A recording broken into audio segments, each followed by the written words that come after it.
Edwin വൈബ്സിൻ്റെ ഇന്നത്തെ പുതിയ വീഡിയോയിലേക്ക് എൻ്റെ എല്ലാ കൂട്ടുകാർക്കും സ്വാഗതം. അപ്പോൾ എല്ലാ കൂട്ടുകാരും സുഖവും സന്തോഷമൊക്കെ ആയിരുന്നു വിശ്വസിക്കുന്നു കേട്ടോ. അപ്പോൾ രാവിലെ തന്നെ കുറച്ച് ചെടിയൊക്കെ ഒന്ന് നനയ്ക്കുക കേട്ടോ. എഡ്വിൻ സ്കൂളിൽ പോയി അത് കഴിഞ്ഞ് ഞാൻ ചെടി നനയ്ക്കാൻ ഇറങ്ങിയതാണ്. പൊന്നൂസ് ഏറ്റില്ല കേട്ടോ. പൊന്നൂസ് ഏറ്റു തന്നെ സമയം അങ്ങ് ആവണമുള്ളേ. ഞാൻ ഇത് വീഡിയോസിന് വോയിസ് ഓവർ ചെയ്യണം വൈകുന്നേരം കേട്ടോ. അപ്പോൾ അതുകൊണ്ടാണ് പൊന്നൂസിൻ്റെ സൗണ്ട് കേൾക്കണേ.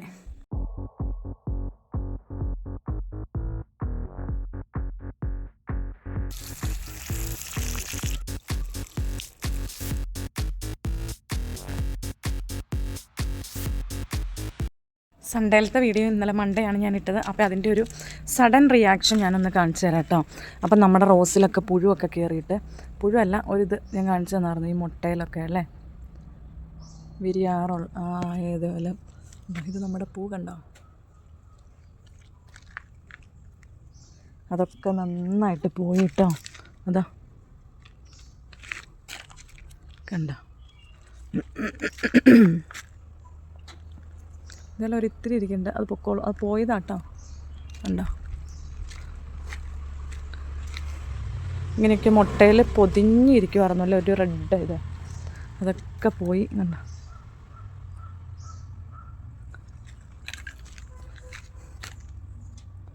അപ്പം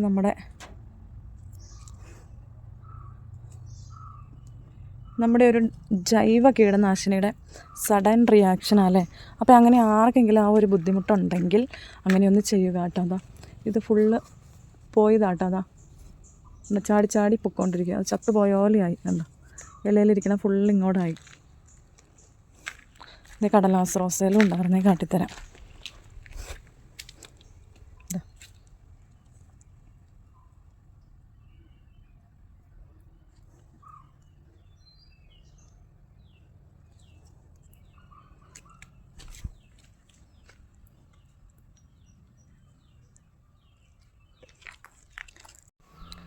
അപ്പോൾ അങ്ങനെ ഒരു പ്രോബ്ലത്തിന് പെട്ടെന്ന് നമുക്ക് പരിഹാരം കണ്ടുപിടിക്കാൻ പറ്റിയില്ല. ഞാൻ വെളുത്തുള്ളിയും പുകയിലയാണ് എടുത്തത്, ഒത്തിരി എടുത്തില്ല കേട്ടോ. ഒന്നാമത് ഈ വേനലല്ലേ, നമ്മൾ തണ്ടിലാലോ തളിച്ചു കൊടുക്കണേ. വിഷയമൊന്നും വരില്ല, എന്നാലും എനിക്കൊരു പേടിയായിട്ട്. അകപ്പാടി ചെടിയല്ലേ ഉള്ളൂ, വലിയ ഉണക്ക് വെയിലിൻ്റെ, അല്ലെങ്കിൽ അത് നമ്മുടെ ചെടിക്ക് ദോഷമുള്ളതൊന്നും അല്ല കേട്ടോ. എന്നാലും വെയിലടിക്കണോണ്ട് നല്ല സൂര്യപ്രകാശമുള്ളതാണ്. അപ്പോൾ ഇത് പുകയിലൊക്കെ ചെല്ലുമ്പോൾ വലിയ ഇഷ്ടം, അതുകൊണ്ട് നേരിയ രീതിയിലാട്ടോ ഞാൻ എടുത്തോളൂ. അന്നേരത്തേക്കും ഇതാ വിഷയങ്ങളെല്ലാം പോയി. കണ്ടോ, നമ്മുടെ മുട്ടൊക്കെ നല്ല, അല്ലെങ്കിൽ അതിങ്ങനെ ഇരുന്നാൽ ഇത് വിടരില്ല. ഇതാ മുട്ടിലെ വിരിയാറായ ബ്ലൂംസിലെല്ലാം നീരങ്ങ് ഊറ്റി കുടിച്ച് വിടരില്ലാണ്ട് വരും കേട്ടോ. ഒരു കൊച്ചു സ്കൂളിൽ പോയി കഴിയുമ്പോഴുള്ള ഒരു വീടിൻ്റെ അവസ്ഥ നോക്ക്, ഹാള് കിടക്കണം നോക്കി, കിച്ചണിൻ്റെ അവസ്ഥ. ഇങ്ങനെ നേരം കൊണ്ട് നമുക്ക് ഈസിയായും പെട്ടെന്ന് ഇതെങ്ങനെയൊന്ന് നീറ്റാക്കി എടുക്കണമെന്ന് നമുക്കൊന്ന് കാണാം കേട്ടോ. രാവിലെയൊക്കെ എണീറ്റ് വരുമ്പോൾ നല്ല തണുപ്പായതുകൊണ്ട് ഞാൻ വിൻഡോസ് ഒന്നും അങ്ങനെ തുറക്കാറില്ല. പിന്നെ എഡ്വിൻ പോയി കഴിഞ്ഞാണ് കർട്ടനും കെട്ടി വിൻഡോസ് ഒന്ന് ഓപ്പൺ ചെയ്തിടണം കേട്ടോ.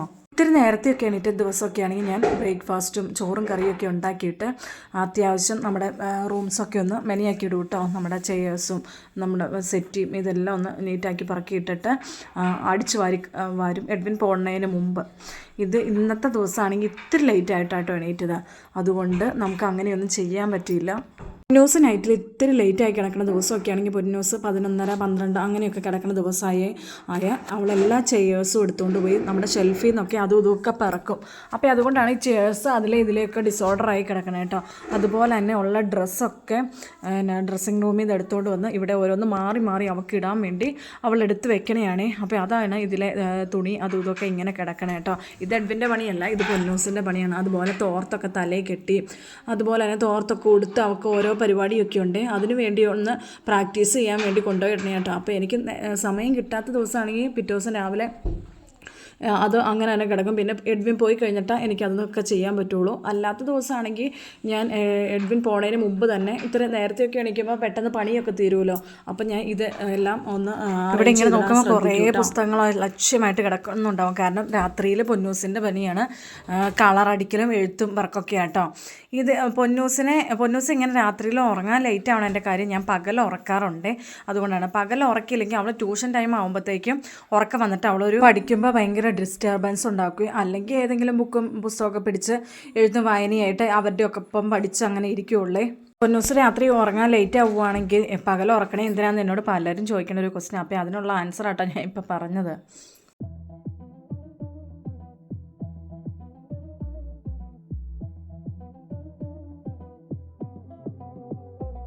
ഒരു കാര്യം എന്താ, ഇപ്പോൾ എഡ്വിനെ 10 മിനിറ്റ് ഒന്ന് നേരത്തെ റെഡിയാക്കണം. കാരണം നമ്മുടെ ഈ ഫ്രണ്ടിൽ കൂടെ ഇപ്പോൾ ബസ് വന്നില്ല, അവിടെ പണി നടക്കുമായിട്ട്, റോഡ് പണി നടക്കും. അപ്പം അപ്പുറം റോട്ടിൽ കയറ്റി വിടണം. തന്നെ പൊക്കോളും, എന്നാലും എല്ലാം നേരത്തെ റെഡിയാക്കി പറക്കി ഫുഡും കഴിച്ചാലല്ലോ നേരത്തെ പോകാൻ പറ്റുള്ളൂ. അപ്പോൾ അങ്ങനെ ഒരു ചെറിയ വിഷയം കൂടെ ഉണ്ടേ. രാവിലെ പോകുമ്പോൾ പുള്ളിക്ക് കുഴപ്പമില്ല കേട്ടോ. വൈകുന്നേരം വരുമ്പോൾ എന്നോട് പറയും, അമ്മയെ മടുത്തു കേട്ടോ, ബാഗെട്ടുമായിട്ട് നടക്കാൻ ഭയങ്കര ബുദ്ധിമുട്ടാണ്. കാരണം എന്നാ, ഈ റോട്ടിൽ നിന്ന് പതിയെ വീടിൻ്റെ മുറ്റത്തേക്ക് ഇറങ്ങണമല്ലേ ഇവിടെ വെച്ചുണ്ടായിരുന്നുള്ളൂ, നടപ്പും കാര്യങ്ങളൊന്നും ഇല്ലായിരുന്നല്ലോ. ഇത് ഇത്രയൊന്ന് 5 മിനിറ്റ് നടക്കാനുള്ള ഉള്ളൂ. അന്നേരത്തേക്ക് മടുത്തു കേട്ടോ അമ്മയെ, മടുത്തു പോയി, റോഡ് പണി ഇതുവരെ ശരിയായില്ലേ എന്നാണ് ചോദിക്കണേ. അപ്പോൾ ഇപ്പോഴത്തെ പിള്ളേരുടെ ഒരു വ്യത്യാസം നോക്കണേ. പണ്ടൊക്കെ എന്തോരം നടന്ന് പോയാൽ പഠിച്ചുകൊണ്ടിരുന്നേ. ഞാനൊരു കാര്യം പറയട്ടെ, ഞാനിങ്ങനെ ഒത്തിരി നടന്നിട്ടൊന്നുമില്ല കേട്ടോ, കുറച്ചൊക്കെ നടന്നിട്ടുണ്ട്. അത് കഴിഞ്ഞ് പിന്നെ ഇത്തിരി നടന്ന് ഞാനും അടുത്ത് കഴിഞ്ഞപ്പോഴത്തേക്കും പപ്പ സ്കൂൾ ബസ്സിനാക്കി കേട്ടോ. അപ്പോൾ അതുകൊണ്ട് ഒത്തിരി കഷ്ടപ്പെട്ടിട്ട് ഞാനും നടന്ന് കഷ്ടപ്പെട്ടിട്ടൊന്നും ഇല്ല കേട്ടോ. ഇത്തിരി നടന്നിട്ടുണ്ടെങ്കിൽ വൈകുന്നേരം ആകുമ്പോഴത്തേക്കും, രാത്രി കിടക്കാറാകുമ്പോഴത്തേക്കും കാലുവേദനയായിരുന്നേ. അങ്ങനെ ഒരു ചെറിയ വിഷയം ഉണ്ടോ. പിന്നെ നടപ്പ് കാര്യങ്ങളൊന്നും ഇല്ലായിരുന്നു. സ്കൂൾ ബസ്സിനാട്ടോ ഞാനും പോയിക്കൊണ്ടിരുന്നേ. പൊന്നൂസിനൊരു സ്വഭാവമുള്ളത്, പൊന്നൂസ് ഇരിക്കുവാണെങ്കിൽ എന്തെങ്കിലും പരിപാടിയൊക്കെ ചെയ്യുവാണെങ്കിൽ ഡൈനിങ് ടേബിളിൻ്റെ ചുറ്റുമുള്ള ചെയർസ് എല്ലാം ഒരുമിച്ച് നിരക്കി അങ്ങ് ഇടുവേ. അതുകൊണ്ട് ഇപ്പം അന്നേരം സമയത്തിന് പെട്ടെന്ന് അങ്ങോട്ട് തള്ളിയൊക്കെ ഇടും കേട്ടോ. രാവിലെ എണീറ്റ് വരുമ്പോൾ തന്നെ രാത്രിയുള്ള പരിപാടി കേട്ടോ ഇതെല്ലാം. ചോറിനായിരിക്കുമ്പോഴും അതേ ബാക്കി എല്ലാ പരിപാടിക്കും അവൾ ഈ ഡൈനിങ് ടേബിളിലാണ് വന്നിരിക്കുകയുള്ളൂ. അതുകൊണ്ട് ചോറൊക്കെ ഈ ഡൈനിങ് ടേബിളൊക്കെ കൂടെ ഇങ്ങനെ കുഴച്ച് അവളുടെ കുഴച്ച് വെക്കണേയല്ല, അവളുടെ കയ്യിൽ നിന്ന് ചാടിപ്പോണേ, അത് കുഞ്ഞല്ലേ. അതുകൊണ്ട് ഫുഡ് കഴിക്കുമ്പോഴാണെങ്കിലും ഞങ്ങളാരും അങ്ങനെ ഡൈനിങ് ടേബിളിൽ ഇരുന്ന് കഴിക്കില്ല കേട്ടോ. പക്ഷേ പൊന്നൂസിന് ഡൈനിങ് ടേബിളിൽ ഇരുന്ന് കഴിക്കണം, അത് നിർബന്ധമുള്ള കാര്യമാണ്. അപ്പോൾ ചോറും പറ്റും, കറിയാണെങ്കിൽ കറിയുടെ ചാറും എല്ലാം, ചോറും പറ്റൊക്കെ ചാടിപ്പോകുമല്ലോ, അത് സ്വാഭാവികമാണല്ലോ. അപ്പോൾ അതെല്ലാം കൂടെ ഉണങ്ങി പിടിച്ചിരിക്കുവേ. അപ്പോൾ ആ കഴിച്ചിട്ട് എണീറ്റ് പോകണ സമയം തന്നെ അതൊക്കെ തുടച്ചെടുത്തില്ലെങ്കിൽ ടേബിളൊക്കെ മഹാവൃത്തികേടാവും കേട്ടോ.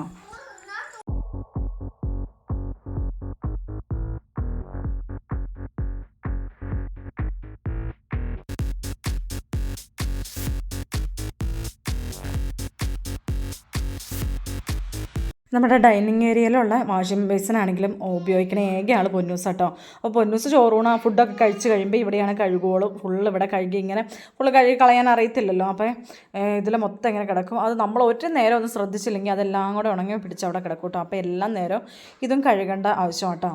അപ്പോൾ ഏകദേശം ഒരു 1/2 മണിക്കൂർ കൊണ്ട് നമ്മുടെ ഹാളൊക്കെ ഞാൻ നല്ല വൃത്തിയാക്കി എടുത്തിട്ടുണ്ടേ.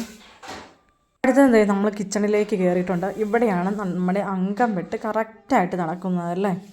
കിച്ചണിലേക്ക് കയറിയത് കൊണ്ട് തന്നെ കുറച്ച് ഉപകാരപ്രദമായ കാര്യങ്ങൾ പറഞ്ഞു തന്നെ തുടങ്ങാം അല്ലേ. കിച്ചണിലെ പണികൾ ഈസി ആയിട്ട് തീരാൻ പറ്റിയ കുറച്ച് സിമ്പിൾ ടിപ്സ് പറയാനൊക്കെ പലരും പറയാറുണ്ട്. അപ്പോൾ നമ്മുടെ ജോലിക്ക് പോണവരും അതുപോലെ തന്നെ വീട്ടിൽ പറമ്പിൽ പണിക്കാരെയും കൊണ്ട് പണിയിക്കണവരും അങ്ങനെയുള്ളവർക്കൊക്കെ രാവിലെ തന്നെ നേരത്തെ എല്ലാ പണിയും കഴിഞ്ഞിട്ട് ഇതിനൊക്കെ ഇറങ്ങണമല്ലേ. അപ്പോൾ അങ്ങനെയുള്ളവർക്കൊക്കെ ഉള്ള കുറച്ച് ടിപ്സാട്ടോ. അതിന് മുന്നേ ഞാൻ രാവിലെ തന്നെ ഒന്ന് വെള്ളം തിളപ്പിക്കും കേട്ടോ. എന്തെങ്കിലും ഇട്ട് ഒന്നെങ്കിൽ ജീരകമോ അല്ലെങ്കിൽ കരിയാപ്പല നല്ല കേട്ടോ. അതുപോലെ തന്നെ നമ്മുടെ ഉലുവയില്ലേ, അതിട്ടാണെങ്കിൽ നല്ല തണുപ്പ്. ഇപ്പം നല്ല ചൂടൊക്കെയുള്ള സമയമല്ലേ, അപ്പോൾ ഈ തണുപ്പ് കിട്ടണ വെള്ളമൊക്കെ കുടിക്കണം നല്ല കേട്ടോ. കരിയാപ്പല, ഉലുവ പോലെയുള്ളത് അത് നന്നായിട്ട് തിളപ്പിച്ച് ഒരുമാതിരി, തീരെ അങ്ങ് തണുപ്പിക്കില്ല, ഒരുമാതിരി നമുക്ക് കുടിക്കാൻ പാകത്തിനായി കഴിയുമ്പോൾ ഞാനൊരു ഫ്ലാസ്കിലേക്ക് അങ്ങ് ഒഴിച്ച് വെക്കും കേട്ടോ. അപ്പോൾ കുട്ടികൾക്കാണെങ്കിലും നമുക്കാണെങ്കിലും ആവശ്യത്തിനെടുത്ത് കുടിക്കാൻ പാകത്തിന് ചൂടായിട്ടിരുന്നോളുവേ.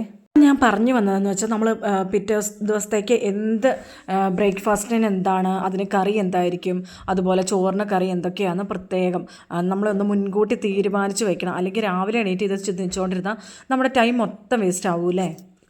എന്നിട്ട് നമ്മൾ കറി വെക്കണം, വല്ല കടല പോലെ അതുപോലെ വൻപയർ അതുപോലെ എന്തെങ്കിലുമൊക്കെ ഉള്ള ഐറ്റംസ് ആണെങ്കിൽ അത് തലേ ദിവസം നമ്മൾ കിടക്കണതിന് മുമ്പ് കുതിർക്കാനിടണം. എന്നാലേ പിറ്റേ ദിവസം നമുക്ക് പെട്ടെന്ന് വെന്ത് കിട്ടുള്ളൂ. അപ്പോൾ അതും ഒന്നും ഓർക്കേണ്ട കാര്യമാണ് കേട്ടോ. അതുപോലെ നമ്മുടെ എന്തെങ്കിലും തോരൻ ഉണ്ടാക്കി വയ്ക്കുക, പച്ചപ്പയറില്ലേ, അതുപോലെ എന്തൊക്കെയാണെങ്കിലും പയറൊക്കെ ഒടിച്ച് ഒരു ബോക്സിൽ നന്നായിട്ടൊരു ബോക്സിലിട്ടിട്ട് ഫ്രിഡ്ജിലെടുത്ത് വെച്ചാൽ അത് നല്ല സേഫായിട്ടിരുന്നോളും.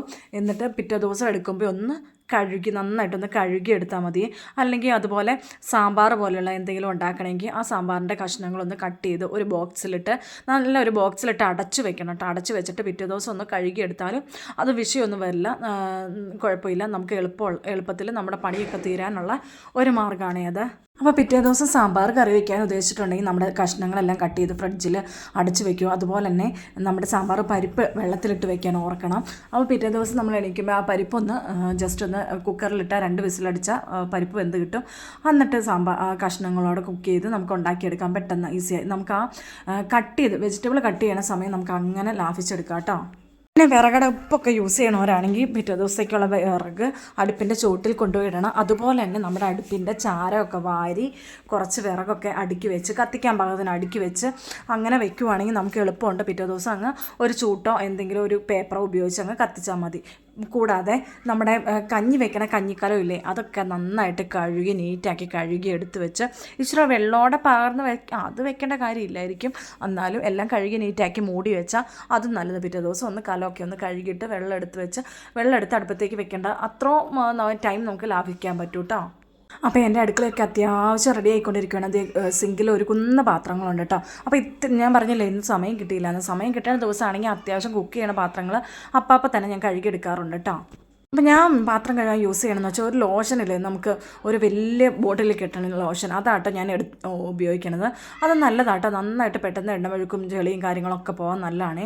കുറച്ച് ടൈമൊക്കെ ഉണ്ടെങ്കിൽ നമ്മൾ കുക്ക് ചെയ്യുന്ന സമയത്ത് തന്നെ അപ്പം തന്നെ ആ പാത്രങ്ങൾ കഴുകിയെടുക്കുമായിരിക്കും കേട്ടോ ഏറ്റവും നല്ലത്.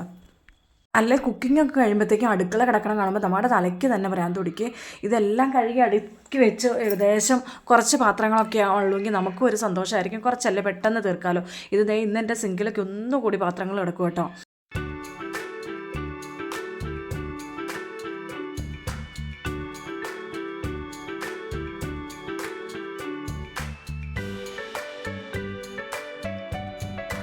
പാത്രങ്ങൾ ഫുള്ള് കഴുകി പ്രക്കണയൊന്നും കാണിക്കണില്ല കേട്ടോ. വീഡിയോ ഒത്തിരി ലെങ്തി ആവുമേ, അത് നിങ്ങൾക്ക് ഡിസ്റ്റർബൻസ് ആവുമല്ലോ. അപ്പോൾ അതേ ഞാൻ ആ സിങ്കിലെ പാത്രങ്ങളൊക്കെ തീർന്നപ്പോൾ ഈ സ്ലാവും കൂടെ ഒന്ന് ക്ലീൻ ചെയ്തിട്ടുണ്ട് കേട്ടോ. വിറകടുപ്പ് കത്തിക്കണവരൊക്കെയാണെങ്കിൽ ആ വിറകടുപ്പിലെ കുക്കിങ്ങൊക്കെ കഴിയുമ്പോഴേ ആ കരിയും പൊടിയൊക്കെ ചാരമൊക്കെ ഒന്ന് തൂത്ത് കളഞ്ഞാലുണ്ടല്ലോ നമുക്ക് പിന്നെ അടുത്ത ദിവസം ആകുമ്പോഴത്തേക്കും എളുപ്പമുണ്ട് കേട്ടോ. അല്ലെങ്കിൽ ഇതിങ്ങനെ കൂടിക്കിടന്നാൽ ഭയങ്കര കട്ടിയായിട്ട് കരിയാവുകയോ ചെയ്യും. ഇത് കഴുകി കളയാൻ നമുക്ക് ഭയങ്കര ബുദ്ധിമുട്ടുമാണേ. ഞാനൊന്ന് മിക്സി ഒന്ന് ക്ലീൻ ചെയ്യണേ. മിക്സിയൊക്കെ ഇച്ചിരി അഴുക്കായിട്ട് അരച്ച ഇതൊക്കെ ഇങ്ങനെ ചാടി ഇത്തിരി അഴുക്കായിട്ടാണ് ഇരിക്കണേ.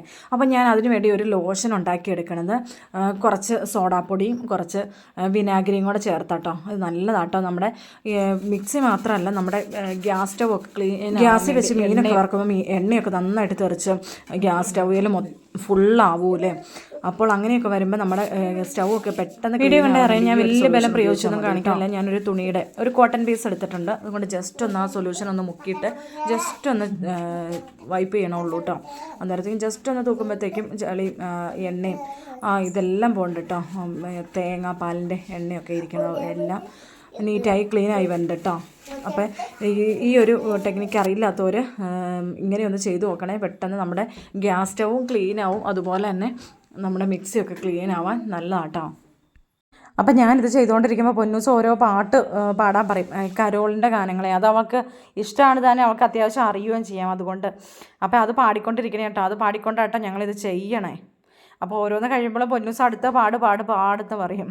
ആണ്ടോ അപ്പം എത്ര പെട്ടെന്ന് നമ്മുടെ മിക്സിയൊക്കെ നീറ്റായി നോക്കി, നല്ല പുതിയതുപോലെ ആവും കേട്ടോ. അപ്പം ഇതൊരു അറിയത്തില്ലാത്തവർ ഇങ്ങനെയൊന്ന് ചെയ്ത് നോക്കി ഒന്ന് കമൻസ് ഇടണം കേട്ടോ.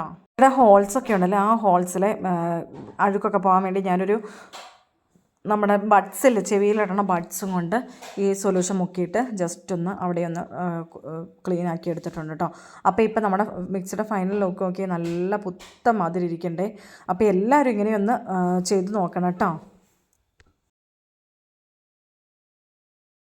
നമ്മുടെ അടുക്കളയെ ഏകദേശം ഒന്നൊരു കോലത്തിൽ കൊണ്ടുവന്നിട്ടുണ്ട് കേട്ടോ. ഇത് അടുക്കളയൊന്ന് റെഡിയാക്കി എടുക്കാൻ ഏകദേശം 1.25 മണിക്കൂർ എടുത്ത്. മറ്റേത് അരമണിക്കൂറൊക്കെ ചെയ്തെങ്കിൽ ഇത് 1.25 മണിക്കൂറായി. അല്ലെങ്കിൽ നോർമലി ഞാൻ ഈ അടുപ്പിൻ്റെ തറയൊന്നും എന്നും തുടയ്ക്കാറില്ല. പാത്രം കഴുകിയെടുക്കും, ഒന്ന് തറയൊക്കെ ഒന്ന് അടിക്കും.